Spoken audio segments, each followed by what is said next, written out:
Hello mga langga. So ayun, itong ano na to, nung sa Undas to pumunta kami dyan sa sementeryo. Ayun, nagbanding-banding naman yung magtito, kapatid ng asawa ko. Galing silang Cubao. Dito na lang kami nagkita sa sementeryo.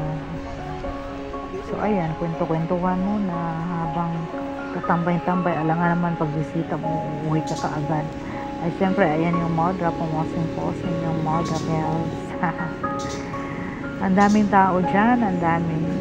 Pero hindi naman as in crowded, hindi kagaya sa private kasi ito na cemetery. Maganda tong cemetery na to kasi nga meron silang park. Pwede kang mamasyal, may mga mini zoos sila doon. Dinosaur mong outfit. Taas. Free. So ayan yung aming Yan na. love na dog na si Brianna. Sinama namin at binihisa namin ng kanyang dinosaur na damit, diba? Masakit na sa kanya kasi nga big girl siya. So ayun, yung dyan, yung panahon dyan is hindi naman as in makulimlim pero umaambon-ambon siya, kaya buti ka mo dito sa aming pwesto is maraming puno at saka may upuan kami dyan sa gilid. So dyan kami bitawan mo lang, tambay-tambay.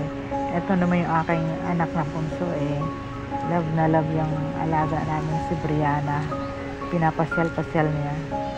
Tignan mo nga yung magtito na yan, nagpipicture taking pa yan katabi nung sige, pipicturean ko kayo. lapidan ng aking asawa. Ayun, sige, picture sila kasi nga dapat maya-maya dito sa kasi na kami, gawa ng medyo na dapat diyan kayo na alaman kami dalang payong. Wala din kami tent na pwedeng pagsilungan dyan. At ayan na, nagpicture na. So ayan na, thanks.